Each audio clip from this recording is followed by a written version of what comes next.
अस्सलामुअलैकुम। बोल news headquarters में कहेंगे आपको खुश आमदीद। मैं हूँ आपके साथ बुशरा हक। मैं हूँ मुदस्सर इकबाल और मैं हूँ शाइस्ता शहजाद। हेडलाइंस आपने जानी, बुलेटिन में बात होगी। प्रैक्टिस प्रोसीजर आज मुकम्मल। आबिद जुबैरी किसके वकील? इंसानियत से आरी इसराइली। अमरीकी तड़प इसराइली के लिए। लफ्ज डाकिया याद है? न खुराक, न ईंधन और न बिजली। इसराइल ने गजा की पट्टी पर तमाम सामान की तरसील रोक दी है। इसराइली वजीर दिफा ने सामान की तरसील रोकने का बाकायदा ऐलान कर दिया। इसराइल गजा की फ़ज़ाई हुदूद और इसके साहिल को कंट्रोल करता है। मकबूजा बैतुल मक़दस और इसराइल भर में इंतबाही सायरन की गूंज। मकबूजा बैतुल मक़दस में कुछ देर कबल 3 धमाके गए हैं। आम खबर से आपको आगाह कर रहे हैं कि ना खुराक, ना ईंधन और ना ही बिजली। इसराइल ने गजा की पट्टी पर तमाम सामान की तरसील रोक दी है। इसराइली वजीर दिफा ने सामान की तरसील रोकने का बाकायदा ऐलान कर दिया। इसराइली गजा की फ़ज़ाई हुदूद और इसके साहिल को कंट्रोल करता है।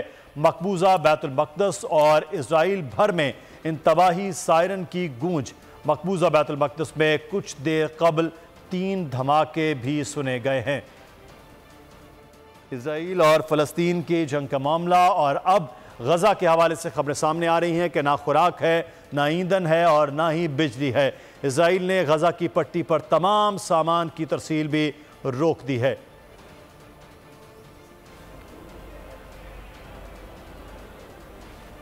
इसराइली वजीर दिफा की जानिब से बाकायदा ऐलान भी किया गया है और अब गजा में तमाम सामान की तरसील एक जानिब रोक दी गई है। दूसरी जानिब कुछ ही देर पहले बैतुल मक़दस में 3 धमाके भी सुने गए हैं। फ़लस्तीन इसराइल के हवाले से मजीद खबरों को भी बुलेटिन का हिस्सा बनाएंगे, लेकिन अभी आपको खबर देंगे भारत के हवाले से। तंग नज़र भारत की एक और शर्मनाक हरकत सामने आई है।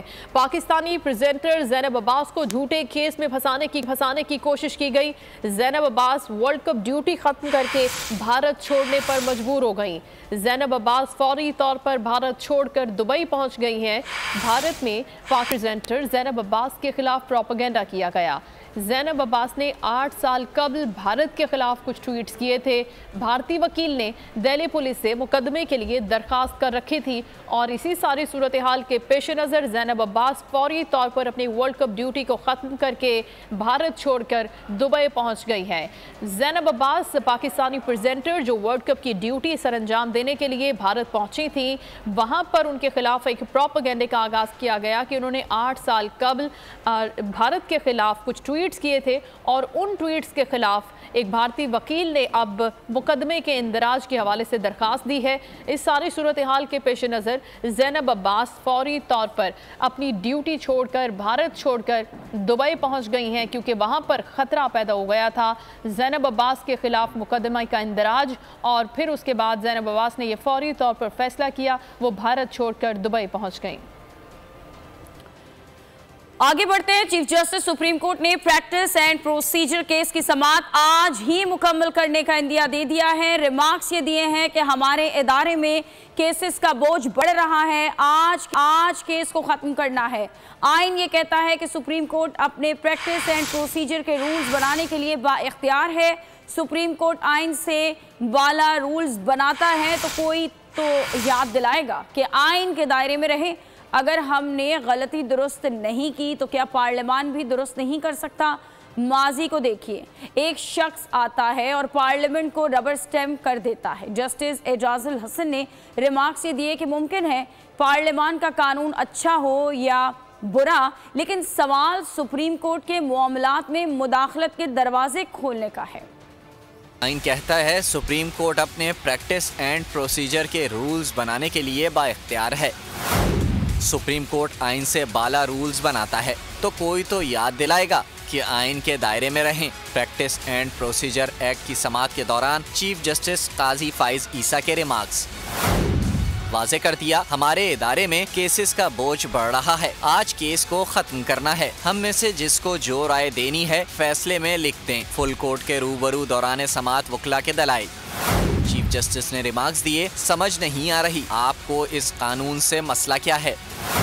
इससे पहले कि दुनिया आर्टिकल 184(3) के इख्तियारात पर उंगली उठाए, हम खुद दुरुस्त कर लें। अगर हमने गलती दुरुस्त नहीं की तो क्या पार्लियामान भी दुरुस्त नहीं कर सकता? जस्टिस एजाजुल एहसन ने रिमार्क्स दिए, पार्लियामेंट रूल्स बना सकती है, ना रूल्स बनाने के लिए कानून साजी कर सकती है। कानून के दायरे कार में रहकर रूल्स में तब्दीली का इख्तियार सिर्फ सुप्रीम कोर्ट के पास है। मुमकिन है पार्लियामान का कानून अच्छा हो या बुरा, लेकिन सवाल सुप्रीम कोर्ट के मामलात में मुदाखलत के दरवाजे को खोलने का है। जस्टिस मुनीवर अख्तर ने रिमार्क्स दिए, हर चीज़ आइन के ही मुताबिक हो सकती है। जस्टिस जमाल मंदोखेल ने कहा, हम यहाँ आइन और कानून साजों की नीयत देख रहे हैं। अगर आइन साजों ने मुकम्मल इख्तियार सुप्रीम कोर्ट को देना होता तो वाज़े तौर पर लिख देते।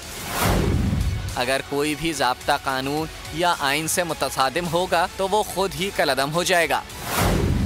चीफ जस्टिस ने कहा, किसी सियासी जमात पर पाबंदी का फैसला हो जाए तो क्या उसके खिलाफ अपील नहीं होनी चाहिए? अगर कोई मरीज कहे कि मर रहा हूँ और अगर कोई मेडिकल की जरा सी समझ रखता हो तो वो इसलिए मरने दे कि वो डॉक्टर नहीं है। माजी को देखें कि एक शख्स आता है और पार्लियामेंट को रबर स्टैंप कर देता है। सुप्रीम कोर्ट में प्रैक्टिस एंड प्रोसीजर बिल की समाअत के दौरान चीफ जस्टिस और वकील इम्तियाज सिद्दीकी के दरमियान तल्खी। चीफ जस्टिस ने वकील को झाड़ पिला दी। वकील इम्तियाज सिद्दीकी ने दलाइल के लिए वक्त न देने पर एतराज़ उठाया। इसरार किया, अटॉर्नी जनरल से पहले हमें सुने, हमें ना सुनना ना इंसाफ़ी है।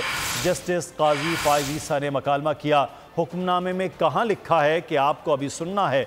कोई बात करने की तमीज़ भी होती है? आप नशिस्त पर बैठ जाएं। गए थे। Please don't interrupt. Attorney General, will you lead the arguments or will you respond to the arguments? Yes, I will respond, my lord. Mr. Sir, this is very unfair. My lord, the Chief Justice, this is very unfair. आपने कहा था कि attorney general साहब को argue करने दें, हम आपको बाद में सुनेंगे। अब आप दिखाइए, ऑर्डर शीट दिखाइए, ये दिखाइए। This is very unfair. I will not argue if you don't want to hear me, but don't put things which are factually incorrect. वैसे अगर कोई बात कर रहे तमीज से कोई हर्ज होता है? वैसे नहीं सर, आप सुन लीजिए, आप अपने असलूब को देखिए, आप अपने असलूब को देखिए, फिर आप हमारे मुतालिक बात कीजिए। देख लेते हैं, आपका अपना असलूब ठीक नहीं है। ख्वाजा तारिक रहीम साहब ने इसी वास्ते आ जाने से इनकार कर दिया क्योंकि your lordship was very unkind. Thank you very much. Now please take your seat. Mr. Zahid Ibrahim, I must lodge my protest. Please take your seat before I issue something. Please take your seat. और chief justice काजी फाइज ईसा का दौरान समाअत इजाफी कागजात जमा कराने पर इजहार बरहमी। वकील आबिद जुबैरी से मुकालमा किया कि हमने कहा था ये पहले दायर करने ना, अब कागज़ आ रहे हैं। क्या ऐसे निज़ाम अदल चलेगा? क्या दुनिया में ऐसा होता है?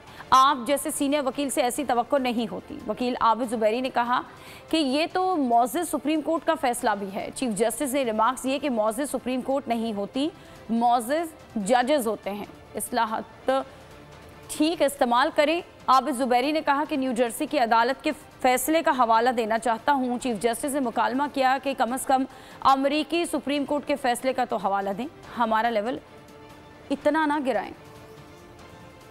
Article 142A, yes, and that is the judgment of this honorable court, sir. So this article, I don't understand. It's not a standalone article, sir. I think the whole object of a full court hearing counsel is being missed. If all we are going to do is keep referring to case law, we are sitting, the full court is sitting. I don't even think you understand the gravity of it. To understand, to learn from counsel. Yeah. Refer to this judgment, refer to that judgment. Bhai, the plain words of the Constitution, you don't want to read, then you want to read New Jersey Supreme Court. Let's read plain words of the Constitution. Let's hear counsel formulate submissions on that. Article 71, 75, 2. No court conferred on it by Constitution by under any law. So the only two articles of the Constitution when it concerns the Honorable Supreme Court is Article. ये बार आप Honorable Supreme Court नहीं होता है, Supreme Court honourable जजेस होते हैं। अंग्रेजी का तो सही इस्तेमाल कर लेना, ऑनरेबल पार्लियामेंट नहीं कहते हैं। ये भी आप भी करते हैं। और एक मरतबा फिर हम रुख करते हैं फ़लस्तीन का। जनूबी इसराइल में फ़लस्तीनी मुजाहिदीन और सहूनी फ़ौज में गुमसान की लड़ाई जारी है। अशकोन, सैयदरोत और कर्मिया में मुजाहिदीन ने इसराइली रेड को ख़त्म कर दिया है। हेब्रोन शहर में हमास के कारकुन दाखिल हो गए हैं। गजा की सरहद पर मजीद 1 लाख रिजर्व सहूनी फ़ौजी तलब कर लिए गए। तीसरे दिन भी इसराइल के मुख्तलिफ शहरों पर रॉकेटबारी की गई। इसराइली हलाकतें 700 से बढ़ गईं, 2000 से ज़ायद जख्मी। इसराइली हुकूमत ने म्यूज़िक फेस्टिवल में 260 हलाकतों की तस्दीक की। हमास और इसराइल के दरमियान झड़पों के बाद कई बैनुल-अक़वामी एयरलाइंस ने इसराइल के लिए परवाजें मुअत्तल कर दी। अमरीकी एयरलाइंस, ब्रिटिश एयरवेज, डेल्टा और यूनाइटेड समेत बेशतर एयरलाइन परवाजें मुअत्तल कर दी हैं। एयरलाइंस ने यह ऐलान किया है कि तल अवीव की परवाजें इस वक्त तक मुअत्तल रहेंगी जब तक हालात उन्हें दोबारा शुरू होने की इजाज़त नहीं देते। मुसाफिरों और अमले के अरकान की हिफाजत अव्वलीन तरजीह है। गजा की पट्टी क्या है, ये कहाँ वाक़े है, इसकी अहमियत क्या है और क्या वजह है कि इसराइल इस मुख्तसर से ज़मीनी टुकड़े पर भी अपना कंट्रोल चाहता है। तफसीलात इस रिपोर्ट में देखते हैं। 41 किलोमीटर तवील और 12 किलोमीटर चौड़ी, 20 लाख से ज़ायद आबादी, ये है गजा की पट्टी। 2007 में इसराइल की पाबंदियों के बायस यहाँ पर बेरोजगारी की शरह में बहुत इजाफा हुआ। इलाके में पीने के पानी, सीवरेज और बिजली की तरसील के संगीन मसाइल हैं। 1948 की जंग के बाद फलस्तीनियों को गजा की पट्टी तक महदूद कर दिया गया। मिस्र ने गजा को अपना हिस्सा तस्लीम करने से इनकार करते हुए फलस्तीनियों को शहरियत देने से इनकार किया। इस पर लाखों अफराद को पनाहगुज़ीन कैंपों में रहने पर मजबूर होना पड़ा। 1967 की जंग के बाद गजा की पट्टी पर एक मरतबा फिर इसराइल ने कब्जा कर लिया। फलस्तीनी मज़ाहिमतकार निस्फ सदी से इस जबर के खिलाफ बरसरे पैकार है। ये जद्दोजहद मजीद कितने अरसे जारी रहेगी, शायद कोई नहीं जानता। हमास के हमले को ताकतवर सहूनी फोर्स न सह सकी। बौखलाहट का शिकार इसराइली फौज ने बदले की आग में स्कूल देखा न अस्पताल, मस्जिदों तक बम बरसा दिए। फलस्तीनियों पर जुल्म की तस्वीरी कहानी देखिए। हमास के हमले से इसराइली मईशत को बड़ा झटका। करेंसी की कदर 2% तक नीचे आ गई। $3 अरब की गैर मुल्की करेंसी ओपन मार्केट में बेचने का ऐलान। आलमी फीसद से ज़ायद इजाफा हो गया। एशियाई स्टॉक मार्केट्स में गिरावट का शिकार। हिज़्बुल्लाह भी इसराइल के खिलाफ जंग में शामिल हो गई। फ़लस्तीनी इलाकों पर दहाइयों से काबिज़ इसराइली फोर्सेस ने एक और महाज खोल लिया। सयूनी फ़ौज की जानिब से लेबनान की सरहदी इलाके पर गोलाबारी की गई। हिज़्बुल्लाह ने इसराइल के खिलाफ भरपूर जवाबी कार्रवाई की। हिज़्बुल्लाह के दर्जनों जंगजू इसराइल में दाखिल हो गए। काबिज़ सयूनी फ़ौज की चौकियों को निशाना बनाया। तूफानुल अक्सा ने मशरिक़ वुस्ता का नक्शा बदल डाला। हमास के ताबड़तोड़ हमलों के बाद इसराइल के हाथ पांव भूल गए। काबिज़ फोर्सेज ने एक और महाज खोल लिया। लेबनान के सरहदी इलाकों पर चढ़ाई कर दी।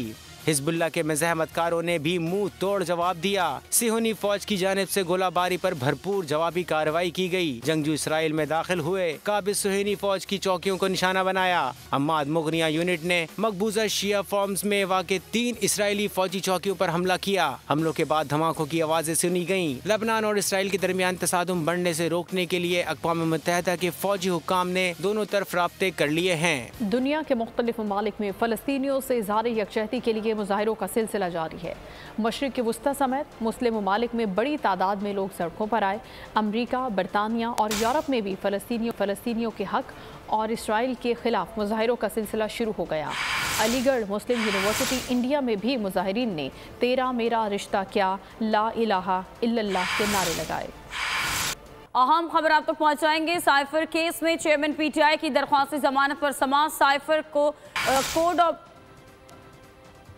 फॉर्म में आता है तो इसके बाद क्या होता है, चीफ जस्टिस की जानिब से सवाल उठाया गया है कि साइफर कोडेड फॉर्म में आता है, दिल्ली और वाशिंगटन से आ रहे होंगे। चीफ जस्टिस ने भी कहा उन्हें डिकोड करने का क्या तरीका होता है। चीफ जस्टिस आमिर फारूक ने कहा। इसके अलावा आज अदालती कार्रवाई में ये भी बात हुई कि एम्बेसी में तरबीब अफराद सीक्रेट कोड से वाकफियत रखते हैं। ये वकील की जानिब से अदालत में बताया गया है। साइफर केस में चेयरमैन पीटीआई की दरख्वास्त जमानत पर समाअत। साइफर एक कोडेड फॉर्म में आता है तो इसके बाद क्या होता है, चीफ जस्टिस की जानिब से ये सवाल उठाया गया। जिन्ना हाउस हमले के मुल्जिमान का ट्रायल जेल में होगा। पंजाब हुकूमत ने नोटिफिकेशन जारी कर दिया। नोटिफिकेशन के मुताबिक तमाम मुल्जिमान का ट्रायल लाहौर सेंट्रल जेल में। अस्करी टावर, थाना शादमान हमला और जलाओ घेराव के मुल्जिमान भी जेल में ट्रायल का सामना करेंगे। अहम खबर आप तक पहुंचाएंगे सोहावा से, जहां गाली देने पर 2 ग्रुप्स आपस में लड़ पड़े हैं। डंडों का इस्तेमाल हुआ और 2 खवातीन समेत 7 अफराद जख्मी हुए। झगड़े में 3 अफराद शदीद जख्मी हुए, जिन्हें फौरी तौर पर अस्पताल मुंतकिल कर दिया गया। महज गाली देने पर 2 ग्रुप्स आपस में लड़ पड़े। सोहावा में ये वाक़या पेश आया है और डंडों से एक दूसरे पर तशद्दुद किया गया। 2 खवातीन समेत 7 अफराद जख्मी हुए और झगड़े में 3 शदीद जख्मी होने वालों को अस्पताल मुंतकिल कर दिया गया। इब्तदाई हल्का बंदियों पर एतराज़ात जमा करवाने के लिए हिदायतनामा जारी है। एतराज़ात 27 अक्टूबर तक जमा करवाए जा सकते हैं। इलेक्शन कमीशन की जानिब से कहा गया है कुरियर सर्विसेज ईमेल के ज़रिए एतराज़ कबूल नहीं होगा। दरख्वास्त गुजार मुतल्लिका हल्के का वोटर होना चाहिए। ये भी इलेक्शन कमीशन की जानिब से हिदायत जारी की गई हैं। इब्तदाई हल्का बंदियों पर एतराज़ात जमा कराने के लिए हिदायतनामा जारी कर दिया। हिदायतनामे के मुताबिक एतराज़ात 27 अक्टूबर तक जमा कराए जा सकते हैं। कुरियर सर्विसेज ईमेल के ज़रिए एतराज़ कबूल नहीं होगा। दरख्वास्त गुजार मुतल्लिका हल्के का वोटर होना चाहिए। ये भी इलेक्शन कमीशन की जानिब से हिदायतनामे में कहा गया है। इब्तदाई हल्का बंदियों पर एतराज़ात जमा कराने के लिए 27 अक्टूबर तक का वक्त दिया गया है। और अफगानिस्तान के सूबा हेरात में ज़लज़ले के झटके। ज़लज़ले की शिद्दत 4.9 रिकॉर्ड की गई। अफगान मीडिया का बताना है कि ज़लज़ले का मरकज़ जनूब मगरिब जिंदजान और गहजर थी। अफगानिस्तान के सूबा हेरात में ज़लज़ले के ये झटके महसूस किए गए, जिनकी शिद्दत 4.9 रिकॉर्ड की गई।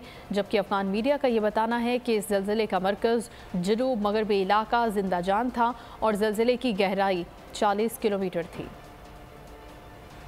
मुल्तान में पुलिस ने 4 रुकनी डकैत गैंग के 2 कारिंदों को गिरफ्तार कर लिया। गिरफ्तार मुल्जिमान की सीसीटीवी फुटेज में वारदात करते हुए देखा जा सकता है। पुलिस के मुताबिक गुज़श्ता रात मुल्जिमान को गिरफ्तार किया गया था। दीगर की गिरफ्तारी के लिए कार्रवाई जारी है। मुल्तान से खबर आप तक पहुंचा रहे हैं। पुलिस ने 4 रुकनी डकैत गैंग के 2 कारिंदे हैं जिन्हें गिरफ्तार किया है और गिरफ्तार मुल्जिमान को सीसीटीवी फुटेज में भी देखा जा सकता है कि वो किस तरह से वारदात कर रहे हैं। पुलिस ने अब इन्हें हिरासत में ले लिया है और कार्रवाई शुरू कर दी है। नौशहर फ़िरोज़ मसाइल का गढ़ बन गया। सेहत की सहूलत मौजूद है, ना बेटे पीने का साफ पानी है। रोड भी टूट फूट के शिकार हैं। मज़ीद अहवाल जानेंगे इस रिपोर्ट में। ये मनाजिर किसी कच्ची आबादी या पसमानदा इलाके के नहीं, 18 लाख आबादी पर मुश्तमिल ज़िला नौशहर फ़िरोज़ के हैं। कौमी असम्बली के 2 सूबाई असम्बलियों की 4 सीटें रखने वाला हल्का बुनियादी सहूलियात से महरूम है। सड़कें टूट फूट का शिकार, जबकि जगह जगह गंदगी, ढेर से बीमारियां फैलने लगीं। इलाज मुआवजे के लिए अस्पताल है न डिस्पेंसरी। सहूलियात की अदम फराहमी पर शहरी फट पड़े।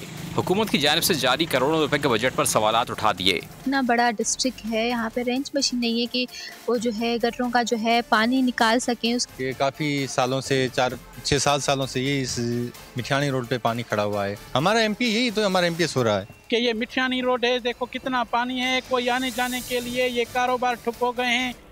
और नाज़रीन, डाक के आलमी दिन की मुनासबत से कोयटा के जनरल पोस्ट ऑफिस में यादगारी टिकट्स दिए गए हैं। करेंसी, खत, सिक्कों, तस्वीर समेत मुख्तलिफ तारीखी चीजें, ये मनाजिर हैं कोयटा में जारी नुमाइश के। डाक के आलमी दिन की मुनासबत से जनरल पोस्ट ऑफिस कोयटा में नुमाइश का इनेकाद किया गया। मुख्तलिफ शोबों से ताल्लुक रखने वाले अफराद के साथ तलबा ने भी भरपूर शिरकत की।